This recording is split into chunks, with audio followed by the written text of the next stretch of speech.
लिए थे अपन ने पहले स्ट्रक्चर ऑफ किडनी सीख लिए थे, और किडनी के अंदर जो नेफ्रॉन थे नेफ्रॉन सीख लिए थे, और नेफ्रॉन के दोनों टाइप्स बता दिए थे।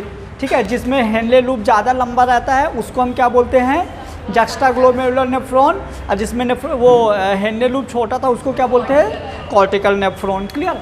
अब अपन एक न्यू हेडिंग देखेंगे आज, फॉर्मेशन ऑफ यूरिन। क्या देखेंगे, फॉर्मेशन ऑफ यूरिन।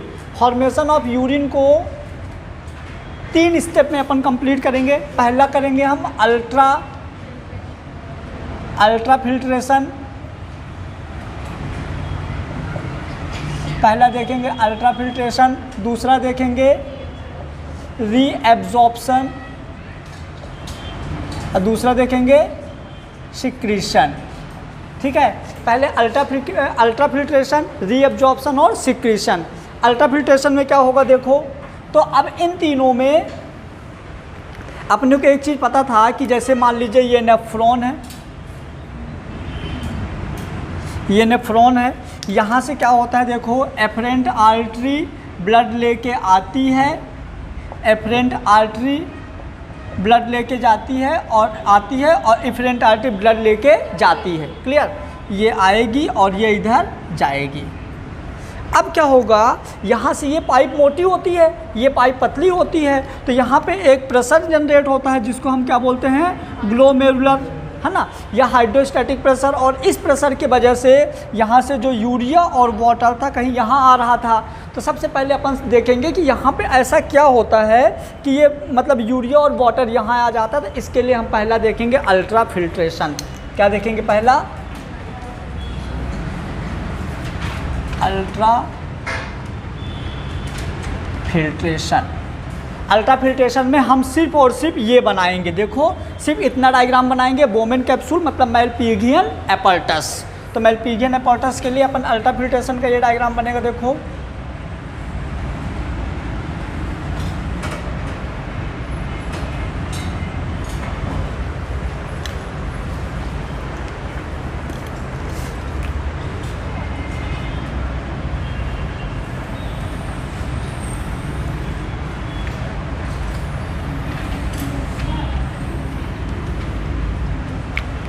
ये आएगी एफरेंट आर्टरी,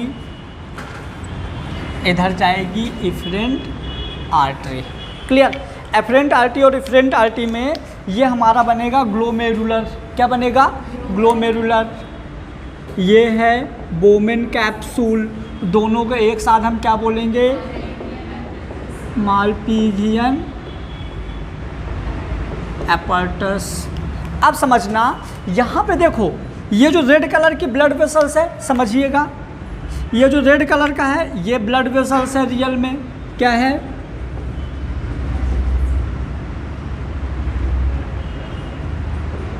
ये ब्लड वेसल्स है। ठीक है, इसके बाद ये बोमेन कैप्सूल वाली लेयर है एक, है ना। और तो अब यहाँ पे ये समझिएगा, जहाँ पे ये हाइड्रोस्टैटिक प्रेशर लग रहा है, जहाँ मोटी पाइप छोटी पाइप में कन्वर्ट हो रही है, मतलब जो ये वाला पार्ट है, इस वाले पार्ट में ऐसा क्या होता है कि फिल्टर होता है। ठीक, तो इस वाले पार्ट में कुछ सेल्स होती हैं जिनको हम बोलते हैं पोडोसाइट सेल, है ना। तो ये कैसे होंगी देखिएगा, अपन अब ये वाला पार्ट बना रहे हैं इसका।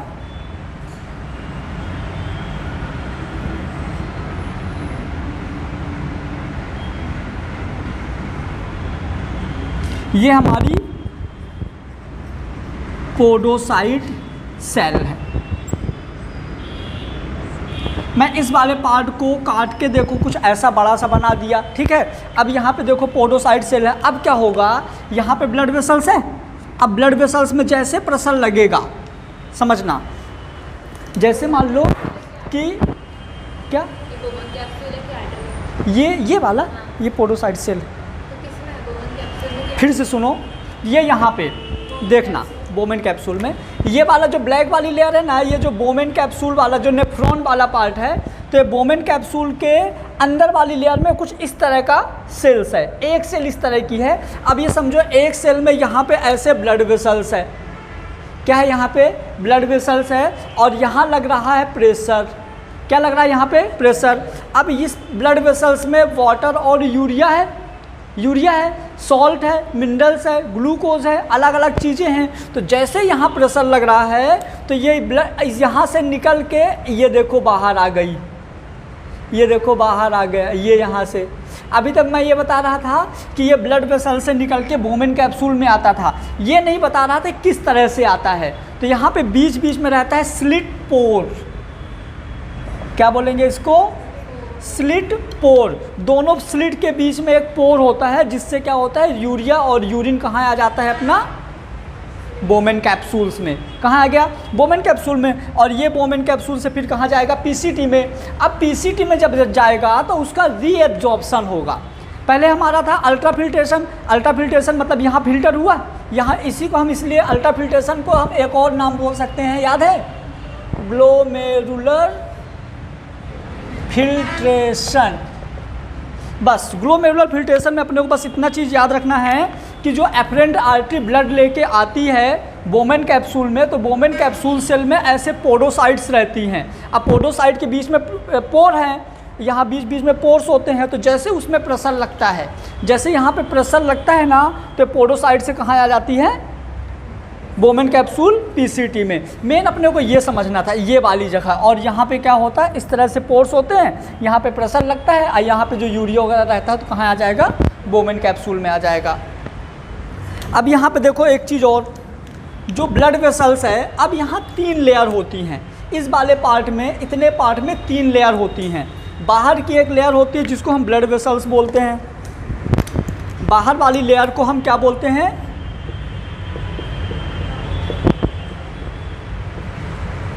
बाहर वाली लेयर को ब्लड वेसल्स बोल दिए। ब्लड वेसल्स को एक काम करो, रेड कलर से बना दो। बाहर वाली को अपन ने बोल दिया ब्लड वेसल्स।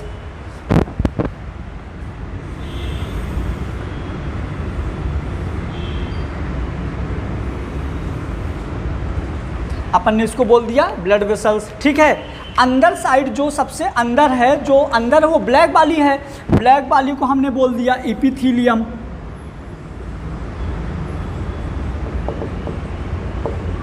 एपिथेलियल है ना, या हाँ ठीक है, एपिथेलियल लेयर होती है अंदर वाली। इन दोनों के बीच में, तुम सबको यदि पता होगा, एनिमल टिश्यू पढ़े हो, किसी भी 2 टिश्यू के बीच में, क्योंकि ब्लड वेसल्स मतलब कनेक्टिव टिश्यू, किसी भी 2 लेयर्स के बीच में एक और मेम्ब्रेन पाई जाती है जिसको हम क्या बोलते हैं, बेसमेंट मेम्ब्रेन। सिर्फ एक सेल को छोड़ के सब में पाई जाती है ना। ट्रांजिशनल एपिथेलियम, तो बीच में होती है बेसमेंट मेम्ब्रेन। क्या होती है, बेसमेंट मेम्ब्रेन, ठीक है। तो ब्लड वेसल्स, बेसमेंट मेम्ब्रेन और एपिथेलिया, ये 3 लेयर होती हैं जो कि यहाँ पाई जाती हैं। अब ब्लड वेसल्स में एपिथेलियम तो वैसे भी मतलब सेमी परमेबल होती है, इसके एपिथेलियल वाली लेयर में इस तरह की पोडोसाइट सेल्स पाई जाती हैं जहाँ से ये प्रेशर से और ये इधर आ जाता है, ठीक है। इसके आगे क्या होगा हम इस वाले पॉइंट में समझेंगे, रीएब्जॉर्प्शन वाले में। अभी अल्ट्रा फिल्ट्रेशन मतलब कि फिल्टर हुआ है। क्या हुआ है, फिल्टर मतलब कि यहाँ पे ब्लड में बहुत सारी चीज़ें थी, कुछ वेस्ट मटेरियल थी जो कि पोडोसाइट की हेल्प से बोमेन कैप्सूल में फिल्टर होके कहाँ आ गया, इसके पीसीटी वाले पार्ट में आ गया। ये बनाओ, फिर अपन रीएब्जॉर्प्शन पढ़ते हैं। नहीं, अपन जो अभी पढ़ रहे हैं ना, मतलब एनसीईआरटी का इस वाले चैप्टर का 80% थ्योरी यहीं से एग्ज़ाम में आती है। मतलब ये, हाँ मतलब ये मान लो कि यदि नीट एग्ज़ाम में कोई सा भी क्वेश्चन आता है ना, अभी तक जो आया है, तो 80-90% चांस रहता है यहाँ से आता है, और 4-6% चांस रहता है जो हम लोगों ने पढ़ लिए। जैसे अपन ने पढ़े मतलब राइट किडनी नीचे होती है, लेफ्ट ऊपर होती है, इसमें इतने पिरामिड होते हैं, इसमें इतने पिरामिड होते हैं, ठीक है। इसका वेट इतना है, एरिया इतना है, पोजीशन इतना है। ये बहुत कॉमन सी चीज़ें हैं जो सबको समझ में आ जाती हैं। जो मेन चीज़ था जो मैंने पिछले अभी इसके जस्ट पहले सिखाया कि जहाँ पे बोमेन कैप्सूल होता है, बोमेन कैप्सूल के अंदर पोडोसाइट सेल्स होती हैं जो प्रेशर की वजह से मतलब प्रेशर की वजह से वाटर, वो ब्लड में जो यूरिया और वाटर था फिल्टर होकर कहाँ आ गया था, पीसीटी में, प्रेशर की वजह से। अब वहाँ पे जो जैसे प्रेशर लगा तो बीच में होल होगा तभी तो अंदर आया होगा, तो वो होल कौन सा था, पोडोसाइट में क्या था, स्लिट पोर। क्लियर हुआ। अब अपने को मेन ये चीज़ समझना है। एक चीज़ और समझो तो ये बढ़िया समझ में आ जाएगा। अपने को ये समझना है कि जैसे मान लीजिए कि एक कपड़े की कोई थैली है, मतलब कपड़े मनीष इधर ना बेटा समझो अच्छे से, मतलब मान लो एक कोई थैली टाइप का है, उस थैली टाइप के अंदर ना बहुत सारे मतलब इम्प्यूरिटीज़ भरी हुई, मिक्सचर भरा हुआ है। किस किस का मिक्सचर है? तो उसके अंदर प्रोटीन है, कार्बोहाइड्रेट है, फैट है, पानी है, आरबीसी है, डब्ल्यूबीसी है, प्लेटलेट्स है, सॉल्ट है, विटामिन है, यूरिया है, वाटर है, सबका एक मिक्सचर भरा हुआ है। एक बेसिक समझना, एक ऐसे मिक्सचर भरा हुआ है, जैसे मान लो फुटबॉल ले लो, फुटबॉल के टाइप के एक कुछ है, लेकिन यदि ऐसा है कि जब आप उसको दबाओगे, फिर बोलोगे समझ में नहीं आ रहा, पता नहीं कहाँ खोए हो, इधर ध्यान दो ना बेटा। अरे यार पूरा सब घर में निपटा के आया करो ना सारा, ठीक? तो मतलब क्या, तो वो ऐसे फुटबॉल टाइप का भरा हुआ है, मतलब फुटबॉल में कुछ भरा हुआ है, उसको क्या अपन जैसे उसको प्रेस करेंगे, तो अब देखो अपने क्या होता है, जो यूरिन होती है नॉर्मली वाटर से कम कंसनट्रेटेड होती है, मतलब कि जो ज़्यादा कंसनट्रेट, मतलब जो यूरिन होता है वो गाढ़ा होता है कंपेयर टू वाटर, मतलब यूरिन का कंसनट्रेशन ज़्यादा होता है कंपेयर टू वाटर। तो देखो कंसनट्रेशन ज़्यादा करने के लिए दो तरीके हैं, जैसे मैंने बोला फुटबॉल टाइप का है, एक वहाँ पे ऐसे मिक्सचर, सबका मिक्सचर भरा हुआ है। अब अपन क्या करते हैं, यदि वहाँ से उसको गाढ़ा करना है यूरिन फॉर्मेशन, तो यदि उसको गाढ़ा करना है तो अपन दो तरीके हैं, पहला वहाँ से पानी निकाल लो तो भी गाढ़ा होगा, और दूसरा उसमें सॉल्ट मिला दो तो भी गाढ़ा होगा। नहीं समझ में आया? सबको समझ में आ गया? मतलब एक फिक्स वॉल्यूम है, उस वॉल्यूम से या तो पानी निकाल लो तो भी गाढ़ा होगा, पानी नहीं निकाल रहे तो सॉल्ट मिला दो तो भी गाढ़ा होगा। जैसे नॉर्मली अपना एक शरबत है, शरबत को आपको गाढ़ा करना है, चाशनी बनाना है, तो दो तरीका है। पहला तरीका या तो उसमें तुम और शक्कर मिला दो, और दूसरा तरीका या तो उससे पानी बाहर निकाल लो। तो बस यहाँ भी अपने को यही करना है कि जो यूरिन फॉर्मेशन हो रही है, यूरिन को कंसनट्रेटेड यूरिन बनाना है, मतलब गाढ़ा बनाना है। क्लियर? तो वहाँ पे क्या होगा, देखो फिल्टर हो गया था बोमेन कैप्सूल, बोमेन कैप्सूल से फिल्टर होके ये पीसीटी वाले पार्ट में आ गया था, मतलब कि एफरेंट आर्टरी से जो यूरिन आया था वो ग्लोमेरुलस में पोरोसाइट की हेल्प से फिल्टर होके और कहाँ आ गया था, बोमेन कैप्सूल में। कहाँ आ गया था? Bowman capsule. मेरी बात सुनना, बोमेन कैप्सूल और ग्लोमेरुलस को दोनों को एक साथ मेलपिगियन एपर्टस बोलते हैं। ये सारे क्वेश्चंस हैं, जब आप लोग क्वेश्चन करोगे तो मिलेंगे, ठीक है? बोमेन कैप्सूल और ग्लोमेरुलस एपर्टस को दोनों को एक साथ क्या बोलते हैं, है ना? अब सुनो, मेलपिगियन एपर्टस यानी मतलब ग्लोमेरुलर में जो ब्लड फिल्टर होता है उसके रेट को हम बोलते हैं ग्लोमेरुलर फिल्ट्रेशन रेट। क्या बोलते हैं? ग्लोमेरुलर फिल्ट्रेशन रेट, जो कि एक दिन में 180 लीटर ब्लड को फिल्टर करता है। कितना? एक दिन में 180 लीटर ब्लड को अपनी किडनी फिल्टर करती है, कम नहीं होता है। तो आप इसको डिवाइड कर लेना कि एक दिन में इतना, तो एक मिनट में कितना, 20 से 25 ml होगा एक मिनट में। आप उसको कैलकुलेट कर लेना, एनसीईआरटी में लिखा हुआ है, मेरे को डाटा याद नहीं है। कितना था? 120 ml, 20 से 25 ग्राम इन एडल्ट एवरेज पर 1.5 litre of urine per day. वो तो एक दिन में इतना बनता है। देखो एक चीज़ और, 180 लीटर, सुनो, एक दिन में 180 लीटर यूरिन फिल्टर करता है। तो 180 लीटर को जब छानता है ना, तो उनमें से एक दिन में 1 से 1.5 लीटर यूरिन, 1 से 1.5 लीटर यूरिन पर डे। एक दिन में 1 से 1.5 लीटर यूरिन कहाँ जाता है? कहाँ पे? थैली में, यूरिनरी ब्लैडर में। और रुक जाओ ना, कहाँ गया? वहीं पे लिखा था सारा। हाँ वही 19, वो तो 180 का 99% एब्जॉर्ब होगा। चलो ठीक है, बाद में देख लेंगे, है ना? इतना समझ में आ गया ना? मतलब अपने को भी इतना समझ में आया कि नेफ्रॉन के बोमेन कैप्सूल में ब्लड आया था, ग्लोमेरुलर फिल्ट्रेशन की वजह से वो ब्लड वाला पार्ट नहीं, ब्लड तो देखो इधर रिटर्न चला गया, ब्लड तो इधर रिटर्न चला गया, लेकिन जो जो वेस्ट मटेरियल थी, ठीक है, मतलब जो जो चीज़ें थी, यूरिया मेनली तो अपने को यूरिया लेना है, लेकिन कभी कभी क्या होता है यूरिया के साथ भी बहुत सारी चीज़ें आ जाती हैं।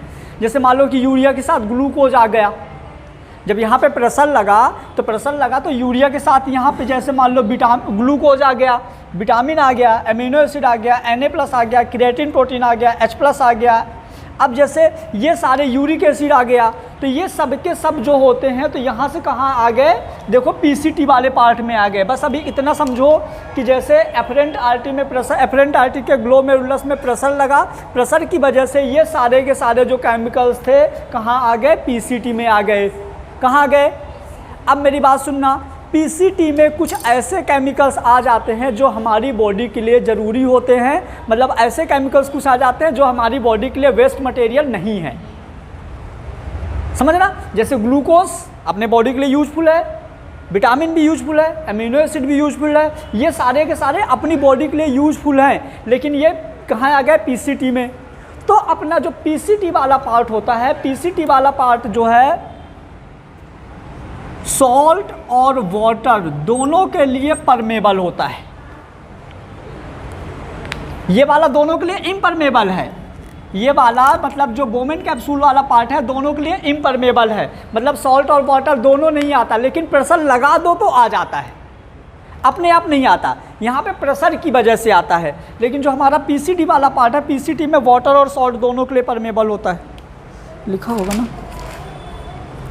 हाँ, जो पीसीटी वाला पार्ट है, देखो पीसीटी वाला पार्ट वाटर और सॉल्ट दोनों के लिए मतलब परमेबल होता है। अब सुनना, ये वाला पार्ट यहाँ से कहाँ चला गया, पीसीटी, मतलब ये वाला पार्ट यहाँ से कहाँ आ गया, पीसीटी वाले पार्ट में आ गया। अब जो हमारा प्रोक्सिमल कॉन्वोल्यूटेड ट्यूब्यूल्स होती है, मतलब जो पूरी ट्यूब है दो पार्ट में डिवाइड है, ऊपर वाली की प्रोक्सिमल, नीचे वाले को डिस्टल, नहीं भी बोलोगे तो चलेगा, ऊपर वाले को प्रोक्सिमल, नीचे वाले को डिस्टल बोलेंगे। अब जो मेन चीज़ है वो समझना। अब देखो एक 10 सेंटीमीटर स्क्वायर एरिया में इस तरह के 10 लाख नेफ्रॉन हैं, मतलब जाहिर सी बात है कि इतने फैले फैले नहीं होंगे, बहुत उसमें गुचुल पुचुल होगा पूरा। तो यहाँ से देखो जैसे ये वाले पार्ट से इतने सारे चीज़, ये सब अभी यहाँ हैं, इतने जो भी ये केमिकल्स हैं ये सारे के सारे अभी यहाँ हैं, ये केमिकल यहाँ हैं, लेकिन इनमें से जो ज़रूरत के थे वो फिर से कहाँ चले गए, ब्लड वेसल्स में, मतलब कि रीएब्जॉर्प्शन हो गया उनका। यहाँ से ये एब्जॉर्ब हुए थे, दोबारा क्या हो गया, रीएब्जॉर्प्शन हो गया, मतलब अब ये सारे के सारे जो मिनरल्स थे, केमिकल्स थे, फिर से कहाँ चले गए, ब्लड में। तो यहाँ जो पानी बचा है वो हो जाएगा हाइपोटोनिक। हाइपोटोनिक मतलब सॉल्यूट कम, समझ में आया? क्योंकि यहाँ अभी इतना ध्यान देना, इतने के ऊपर, अभी इतने के ऊपर ध्यान देना, यहाँ पे जो अभी मिक्सचर भरा हुआ था, यहाँ से जो आया था इस वाले पार्ट में, तो इस वाले पार्ट में बहुत सारे ये थे, ग्लूकोज, विटामिन, अमीनो एसिड, ये सारे बहुत सारे थे, ठीक है। तो यहाँ ये गाढ़ा था, कैसा था, लेकिन यहाँ पे प्रेशर जो था 300 मिली ऑस्मोसिस है, कितना है, 300 है, तो 300 प्रेशर है और एक 1200 प्रेशर है। 300 प्रेशर और 1200 प्रेशर में कौन सा वाला यूरिन ज़्यादा गाढ़ा होगा? हाँ, 300 वाला ज़्यादा गाढ़ा होगा। वेरी गुड, आ जाओ। एक फुटबॉल है, रुक तो जाओ, एक फुटबॉल है मनीष इधर, फुटबॉल टाइप का है जो बाहर से परमेबल है, उसके अंदर बहुत सारा मिक्सचर भरा हुआ है, ठीक है। अब मैंने उसमें ना 300 प्रेशर लगाया तो पानी बाहर निकल गया, बाकी चीज़ें बची, पहला केस। दूसरा केस, अब हमने उसमें 1200 प्रेशर लगाया, किस में पानी ज़्यादा निकलेगा? तो गाढ़ा 1200 वाला ज़्यादा, कम गाढ़ा बचा, पक्का, मतलब जहाँ प्रेशर ज़्यादा रहेगा वहाँ से पानी बाहर ज़्यादा निकलेगा, और ज़्यादा बाहर निकलेगा तो गाढ़ा हो जाएगा। मतलब कि ये 300 mm ऑफ SG वाला जो यहाँ का एरिया है, जो मिक्सर भरा हुआ है, कम गाढ़ा होगा, समझ में आया? मतलब पानी पानी टाइप का होगा, यहाँ पे गाढ़ा नहीं होगा। आगे समझ में? जैसे जैसे आप प्रेशर बढ़ाते जाओगे तो पानी बाहर निकलता जाएगा और वो गाढ़ा होता जाएगा। अभी मैंने दोनों चीज़ सिखाया था कि नहीं? मैं बोला था कि गाढ़ा करने के लिए दो चीज़ कर सकते हो, या तो पानी निकाल लो या तो सॉल्ट मिला दो। हाँ, पहले थे ना, बहुत सारे थे ना यहाँ पे, अभी बहुत सारे हैं, मान लो अभी बहुत सारे हैं, लेकिन जो प्रोक्सिमल कॉन्वोल्यूटेड ट्यूब्यूल्स है, पीसीटी वाला पार्ट है, सॉल्ट और वाटर के लिए परमेबल है। तो ये यहाँ पे बहुत सारे थे, तो अपन ने इनको सब निकाल लिया। देखो ना, ये एरो बनाया तो हूँ, क्या ये देखो ना बेटा, ये बनाए ना, ये यहाँ पे जो भी मिक्सर में जो चीज़ें थी सबको निकाल लिया। अब यहाँ से मान लो मैंने 10 लाख निकाला, लेकिन जब निकाल रहे थे ना तो कुछ वो भी निकल गए थे जो ज़रूरी थे, मतलब कि जो पीसीटी के लिए ज़रूरी थे वो निकल गए थे, जैसे यूरिक एसिड और ड्रग्स वगैरह जो भी वेस्ट मटेरियल बचता है, तो मैंने उनको फिर से यहीं पे डाल दिए। समझ में आ गया? मतलब ये मानो कि तुमने यहाँ से 10 लाख केमिकल निकाला तो 2-4 और डाल दिए तो लगभग ना के बराबर हो गया। क्लियर? तो ये हो गया पीसीटी वाला काम। समझ में आ गया पीसीटी का? सबको क्लियर हो गया पीसीटी का? क्या? अरे यार सोचने का प्रयास करो ना, दिमाग तो चलाओ, आएगी चीज़ें समझ में, इतनी टफ नहीं है। मतलब ऐसा ट्राई करो कि हाँ मैं कुछ सीख रहा हूँ, ऐसा। हाँ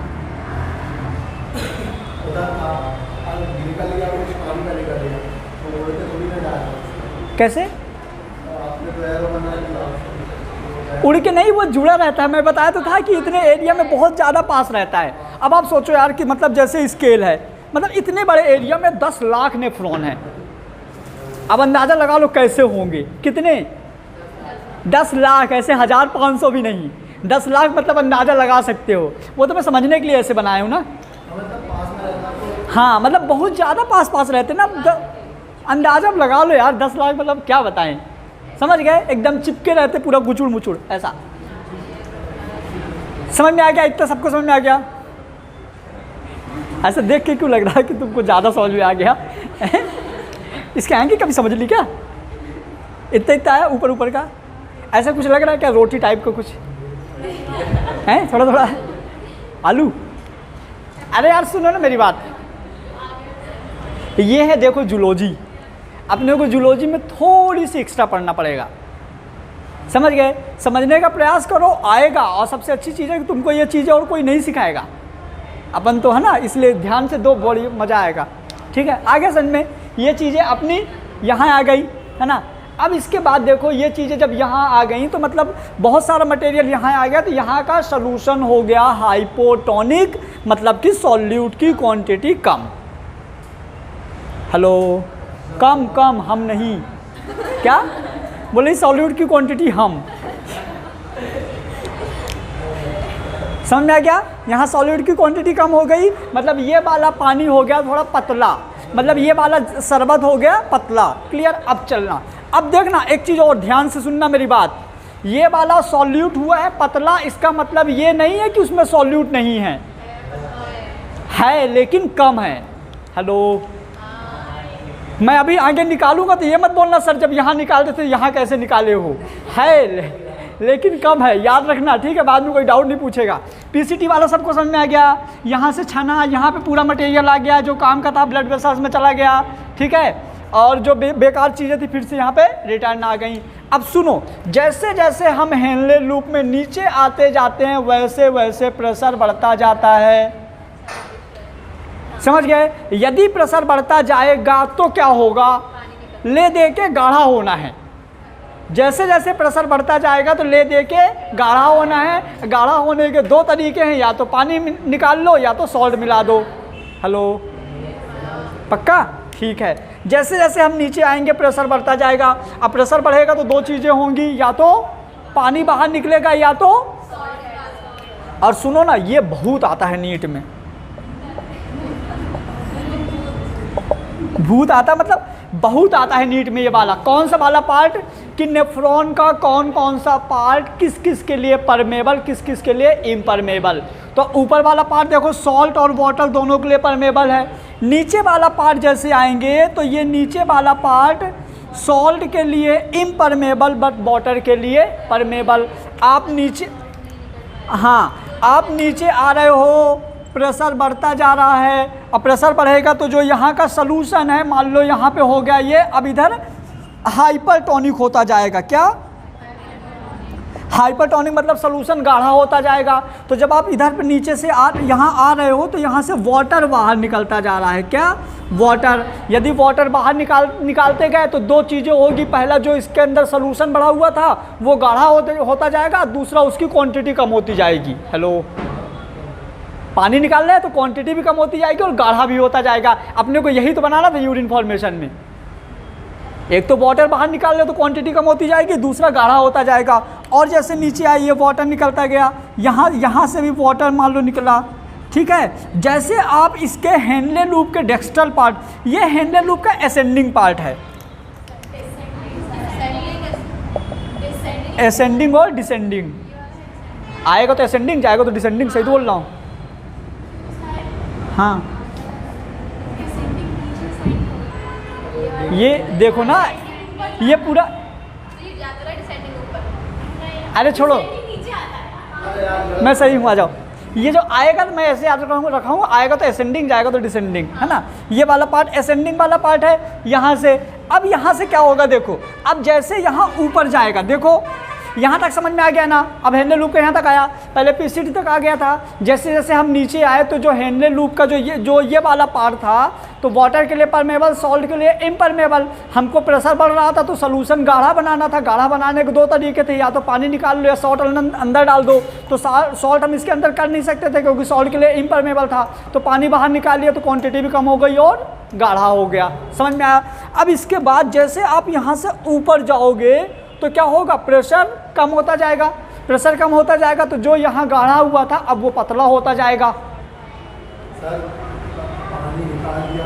अभी और बचाना है, अब उसके अंदर भी बचा है ना, अब पानी निकाले, कुछ तो पानी बचा है। अब देखो जैसे ये ऊपर जाएगा, ध्यान से समझना, यही दिमाग वाली बात है। इतनी समझ में आ गई ना, मतलब पूरा समझ में आ गया। सिर्फ इत्तू से समझना है, देखो कित्तू सा सिप्पी, है ना, समझना।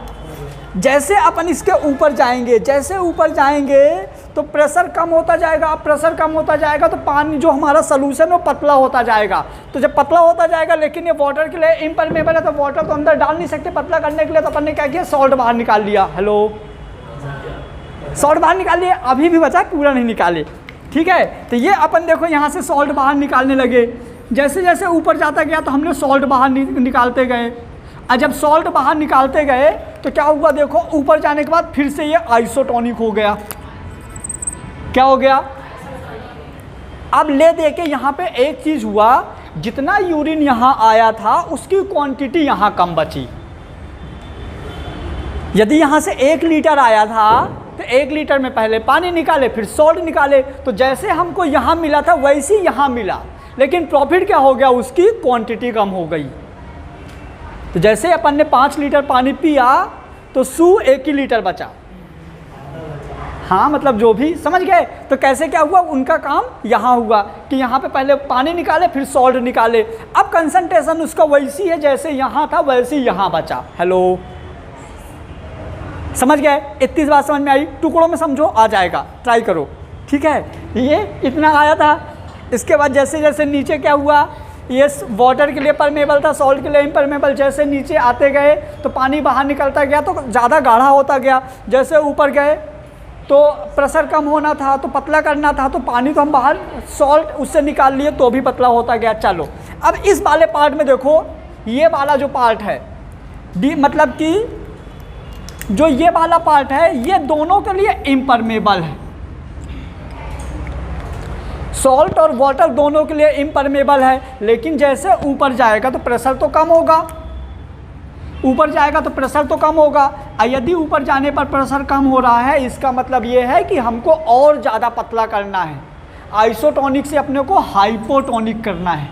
क्या करना है? हाइपोटोनिक। तो फिर इसकी वॉल पे सोडियम पोटेशियम पंप लगे होते हैं और ये नीट में आ चुका है।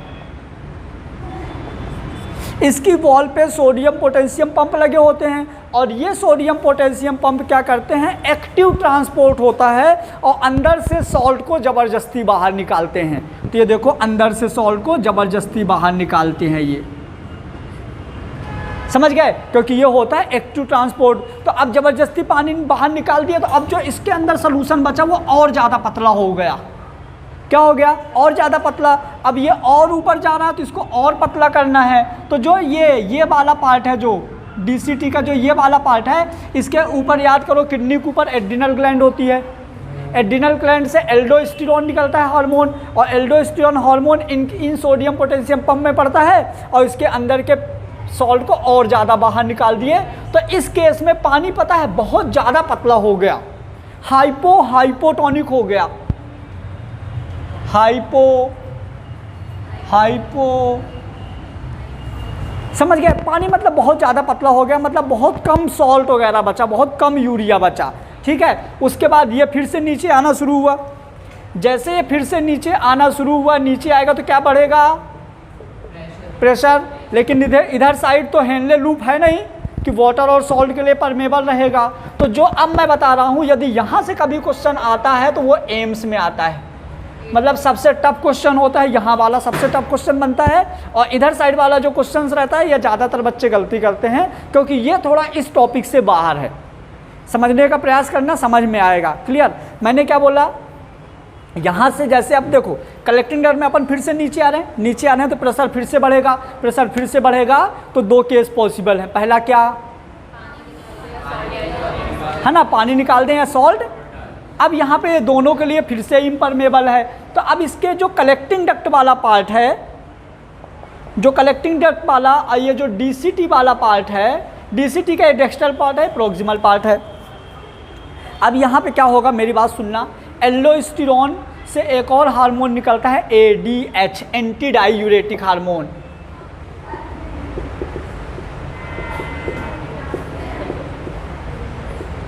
ये याद रखना बेटा, ADH एंटी डायूरेटिक हार्मोन।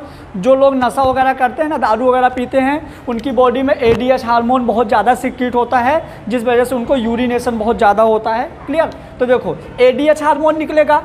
अब यहाँ पे बहुत ज़्यादा पानी था, ADH हार्मोन निकला। ADH हार्मोन क्या करेगा, कलेक्टिंग डक्ट या DCT की वॉल में देखो गया, ADH का सिक्रीशन उसकी वॉल में जाएगा। और ADH मतलब एंटी डायूरेटिक हार्मोन, मतलब यूरिनेशन में हेल्प करेगा। तो ये क्या करेगा, इसकी वॉल में देखो ADH गया, और इसकी वॉल में जो बहुत सारा पानी हो गया था, बहुत सारा वाटर बच गया था ना, हाइपोटोनिक, तो ये वाटर को देखो बाहर निकाल दिया और फिर से कहाँ छोड़ दिया, ब्लड वेसल्स में। क्लियर? तो यहाँ से ये यहाँ वाला वाटर सबसे ज़्यादा एब्जॉर्प्शन होता है। ठीक है? तो यहाँ से बहुत सारा वाटर निकल गया, बहुत सारा वाटर यहाँ पे निकल गया, और ये बहुत सारा वाटर कहाँ चला गया, ब्लड वेसल्स में। और इसके कलेक्टिंग डक्ट में सिर्फ क्या बचा, सॉल्ट और पानी भी बचा। ठीक है? सॉल्ट और वाटर कम बचा। अल्ले देखे हमारा सोल्यूशन पूरा का पूरा कैसा हो गया, हाइपरटोनिक। और ये हाइपरटोनिक सोल्यूशन यूरेटर के थ्रू चला जाएगा यूरिन ब्लैडर में, यूरिन ब्लैडर से बाहर निकल जाएगा। क्लियर? तो मेन अपने को इधर पे ये वाला भी प्रोसेस बहुत समझना ज़रूरी था कि जो ADH हार्मोन्स होता है, ADH हार्मोन इसकी ब्लड वेसल्स में DCT वाले पार्ट में जाएगा, DCT वाले पार्ट में ADH हार्मोन सिक्रेट करेगा, और ADH हार्मोन की वजह से यहाँ पे जो वाटर है, वाटर रिटर्न कहाँ आ जाएगा, एब्जॉर्ब हो जाएगा ब्लड वेसल्स में। और ये जो हाइपरटोनिक सोल्यूशन है वो, क्योंकि नीचे प्रेशर को रिलेट करना देख लोगे ना तो आ जाएगी सारी चीज़ें। और जैसे यहाँ प्रेशर बढ़ेगा, प्रेशर बढ़ने की वजह से ये हाइपरटोनिक सोल्यूशन हो जाएगा, और रिटर्न यहाँ पे फिर से ये यूरिनेशन के यूरिन ब्लैडर में जाके, समझ गए? तो अपने को देखो मेनली क्या क्या, कितने स्टेप बाय स्टेप समझोगे तो बढ़िया हो जाएगा। कैसे इसको सीखना है, थ्योरी पढ़ोगे तो भूल जाएगा, इसको सीखो, 100% क्वेश्चन सही हो जाएंगे। पहले वाले पार्ट में पूरा का पूरा यहाँ छन के आ गया, उनमें से कुछ ज़रूरत वाली चीज़ें थी कहाँ आ गई, फिर से रिटर्न ब्लड वेसल्स में ये यहाँ तक आ गई। अब जैसे हम यहाँ से नीचे जाते हैं तो नीचे जाने पर क्या होगा, प्रेशर बढ़ेगा, लेकिन नीचे वाला जो है था सॉल्ट के लिए इम्परमेबल था, प्रेशर बढ़ेगा तो हाइपरटोनिक चाहिए, तो सॉल्ट वाटर बाहर निकाल लेंगे तो गाढ़ा गाढ़ा बचेगा। फिर इसके बाद जैसे ऊपर रिटर्न जाने लगोगे तो वाटर के लिए इम्परमेबल, सॉल्ट के लिए परमेबल, अपने को हाइपोटोनिक चाहिए तो सॉल्ट बाहर निकाल लो। तो ये दोनों करने की वजह से जो उसका वॉल्यूम था वो कम हो जाएगा। देखो ना यार, 180 लीटर को फिल्टर करता है, जिनमें से सिर्फ 1.5 लीटर बचता है। 180 लीटर फिल्टर करता है, 1.5 लीटर बचता है। तो यहाँ इन सब जगह तो वॉल्यूम कम भी हुआ, जो बचा तो अपन ने यहाँ से वॉल्यूम कम कर लिया। क्लियर? तो इस तरह की पूरी प्रोसेस को हम क्या बोलेंगे, रीएब्जॉर्प्शन। और ये बाहर निकला तो ये हो जाएगा सिक्रीशन, बाहर निकल गया तो होगा सिक्रीशन। कितनी कैपेसिटी होती है उसकी, 250 से 300। हाँ बोलो।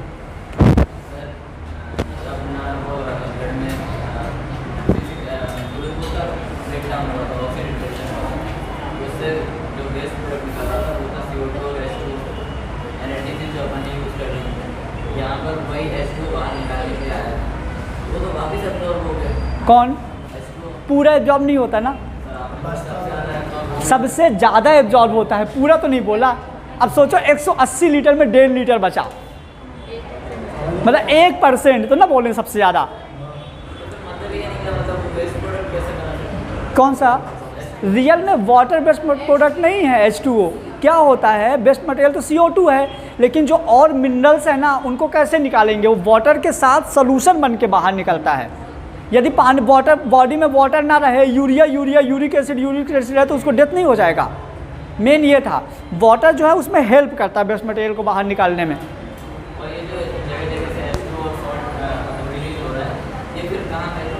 ये कहाँ गए?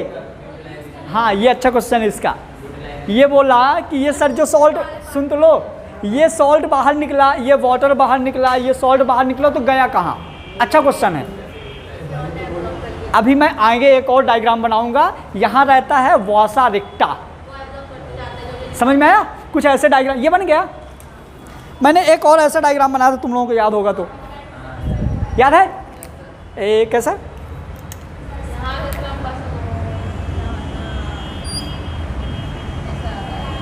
तो ये वाला इधर, ये वाला इधर, ये देखो यहाँ जाके एक आरटी निकल रही थी ना बाहर लेके, पिछले डायग्राम में, वो यहाँ अभी बताने वाला हूँ वो भी। इसको पहले नोट कर लो जो लिखना हो।